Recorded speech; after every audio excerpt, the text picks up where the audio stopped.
Latar belakang riwayat Karl Bock. Pada pertengahan tahun 1879, Karl Alfred Bock, seorang penjelajah dan naturalis berkebangsaan Norwegia yang penuh semangat, memulai perjalanan epiknya ke Kalimantan. Tugasnya adalah menjajaki wilayah timur Kalimantan untuk memahami lebih dekat kehidupan dan budaya orang Dayak yang mendiami pedalaman hutan lebat pulau tersebut. Namun, dalam perjalanannya, Bock bukan hanya menemui suku Dayak, melainkan juga suku-suku misterius yang menciptakan aura ketegangan dalam eksplorasinya, suku berekor dan suku pemakan manusia. Perjalanan Bock dimulai dari Samarinda, sebuah kota yang menjadi titik awalnya menuju petualangan yang penuh tantangan. Berusia 30 tahun, Bock menjelajah dengan menggunakan perahu, menelusuri sungai-sungai yang meliuk-liuk, menjelajahi hutan-hutan belantara, dan meresapi keberagaman alam Kalimantan. Dalam suatu kesempatan, Sultan Kutai juga ikut mendampinginya, menambah nuansa keragaman budaya dan politik dalam perjalanannya. Dalam petualangannya menuju Banjarmasin, Bock mencatat temuan-temuan menarik, termasuk perjumpaan dengan orang utan di tengah lebatnya hutan Borneo. Semua pengalaman itu menjadi bahan catatan yang kelak akan membentuk buku berjudul The Headhunters of Borneo, yang akan memperkenalkan Kalimantan dan suku-suku yang mendiaminya ke mata dunia Eropa.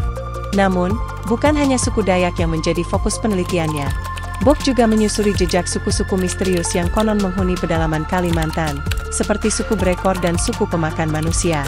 Dalam bukunya, Bock mencatat pertemuannya dengan berbagai suku Dayak, mulai dari Dayang Tring, Dayak Modang, orang bukit dari Amontai, hingga Dayak Longwahou.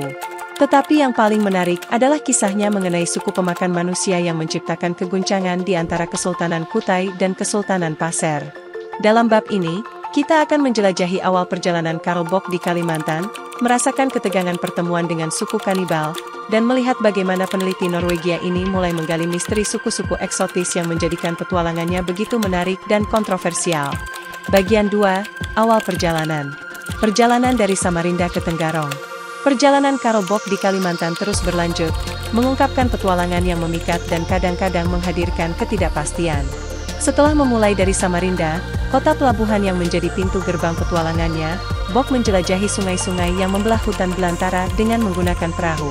Perjalanan dengan perahu itu bukanlah suatu kemewahan, melainkan sebuah tantangan yang membutuhkan ketahanan fisik dan mental. Dalam cuaca yang kadang tidak bersahabat, Bock dan rombongan perlahan menyusuri sungai, menyaksikan keindahan alam Kalimantan yang masih asli dan belum terjamah. Orang utan yang melintas di atas pohon-pohon tinggi menjadi saksi bisu dari eksplorasi mereka. Dalam sebuah episode menarik, perjalanan Bock bahkan didampingi oleh Sultan Kutai. Kolaborasi antara penjelajah asing dan pemimpin lokal memberikan dimensi baru pada cerita ini. Sultan Kutai bukan hanya menjadi pendamping, tetapi juga jendela bagi Bock untuk melihat lebih dekat ke dalam kehidupan dan kebudayaan masyarakat setempat. Dalam perjalanan tersebut, Bock tak hanya menjumpai keindahan alam, tetapi juga berbagai tantangan. Sungai yang deras, hutan lebat yang menantang, dan serangkaian kejadian tak terduga menjadi bagian dari petualangan ini. Namun, setiap rintangan dihadapi dengan semangat petualang yang tak kenal lelah. Saat melintasi sungai menuju Tenggarong, perjalanan yang harus ditempuh sekitar 30 mil, Bock menyaksikan keberagaman hayati yang memukau.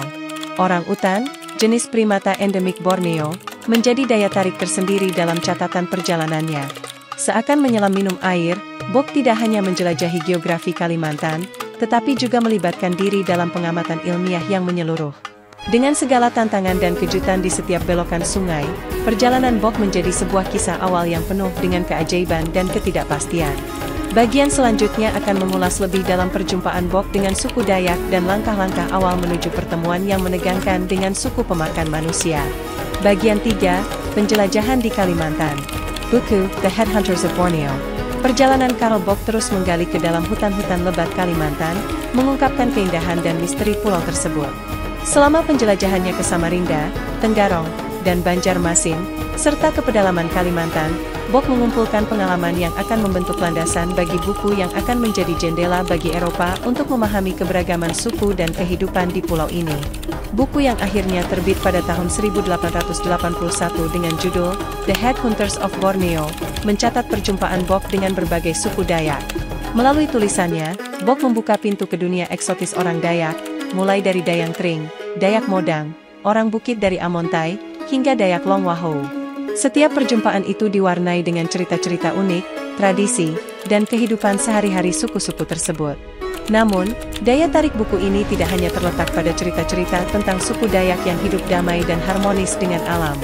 Bok juga membagikan pengalamannya yang menegangkan ketika berhadapan dengan suku-suku yang misterius dan dianggap menakutkan, seperti suku pemakan manusia dan suku berekor.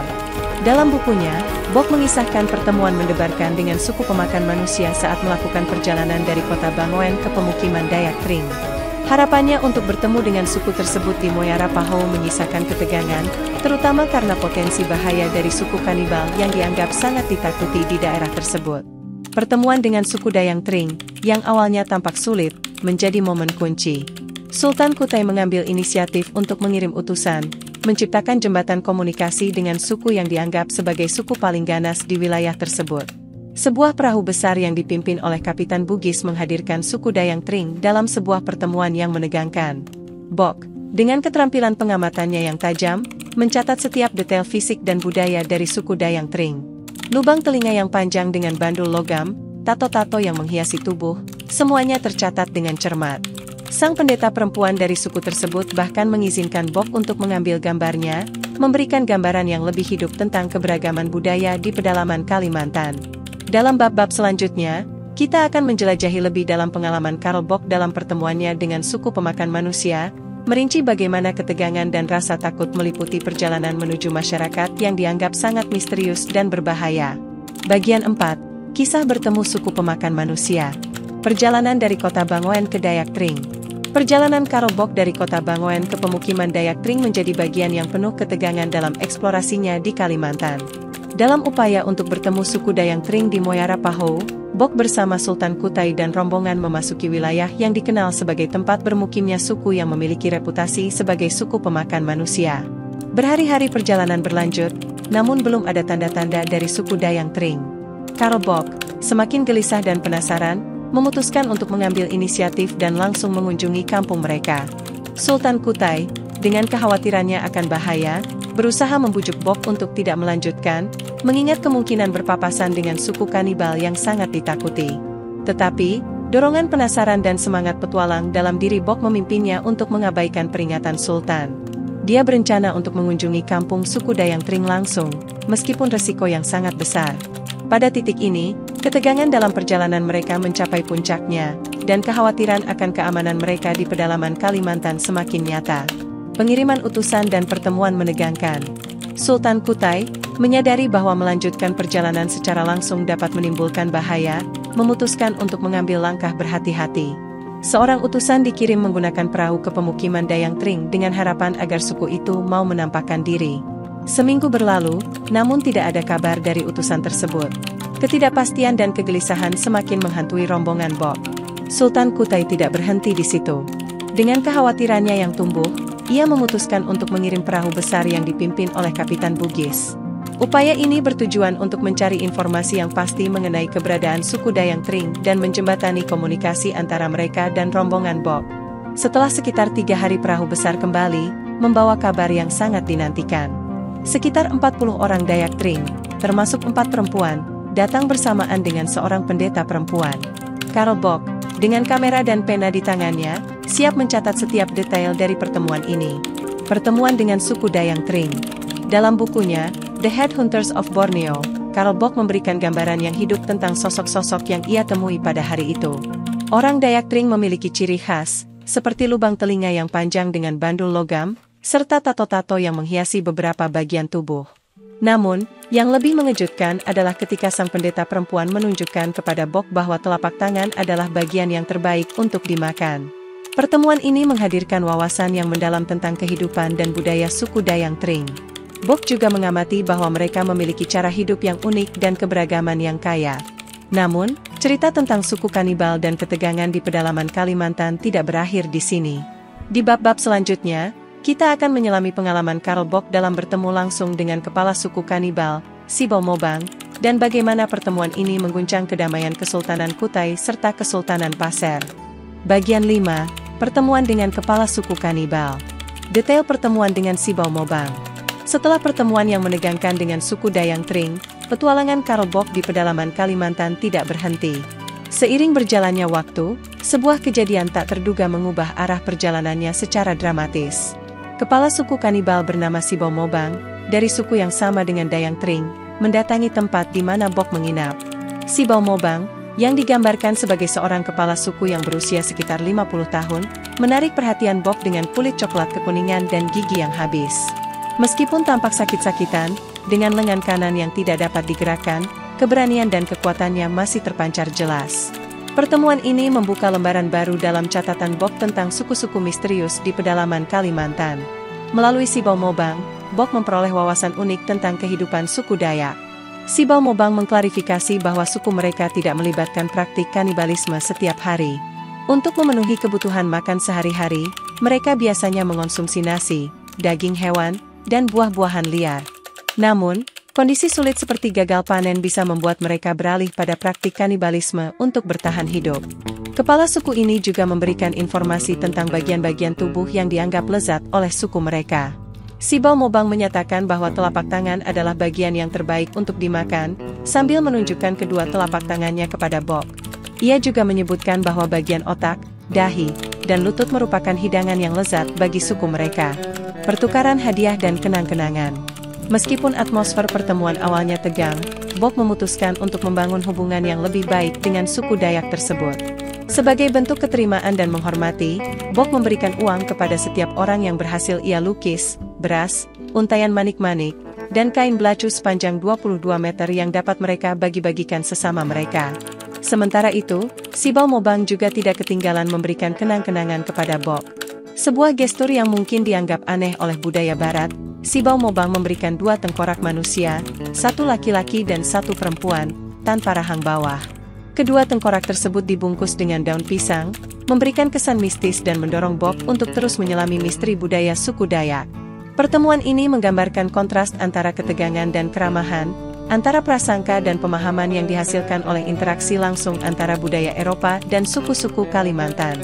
Dengan keberanian Bok untuk merangkul keberagaman dan memahami lebih dalam budaya setempat, cerita perjalanannya semakin menjadi sebuah epik petualangan yang tak terlupakan.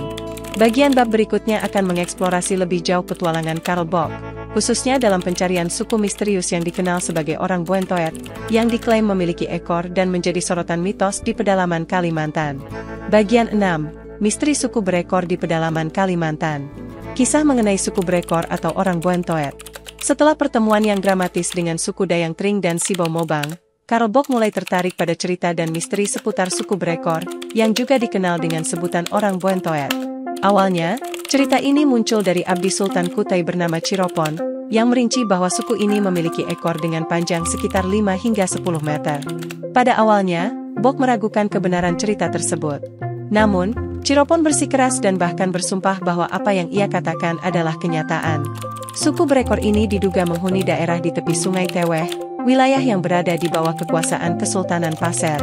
Menurut cerita Ciropon, kepala suku mereka memiliki mata dan rambut putih, dan rumah-rumah mereka sengaja dilubangi di bagian lantainya untuk menampung ekor. Melalui lensa teori evolusi Darwin yang sedang tren pada saat itu, Bok mulai melihat cerita ini sebagai kemungkinan jawaban terhadap misteri evolusi di antara kera dan manusia. Pada saat itu, konsep Darwin mengenai evolusi menarik perhatian dunia barat, dan teori ini mungkin dapat menjawab pertanyaan tentang hubungan antara manusia dan primata di pedalaman Kalimantan.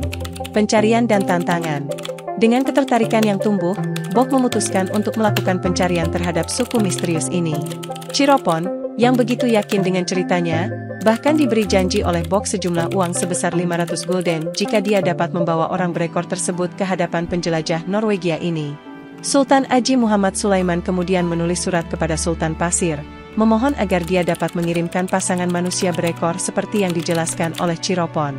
Ciropon kemudian berangkat dengan surat tersebut, tetapi, setelah beberapa waktu, tidak ada kabar atau bukti mengenai keberadaan suku berekor.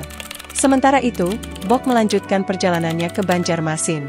Di tengah perjalanan, Bok bertemu kembali dengan Ciropon, yang dengan berbelit-belit mengakui bahwa ia tidak berhasil menemukan orang berekor seperti yang ia ceritakan. Dalam upaya untuk memahami kebenaran di balik cerita ini, Bok mendapatkan bantuan dari residen Banjarmasin. Mereka mengirimkan surat lagi kepada penguasa Kesultanan Pasir, menanyakan sekali lagi mengenai keberadaan orang berekor di wilayahnya. Kesalahpahaman dan ancaman.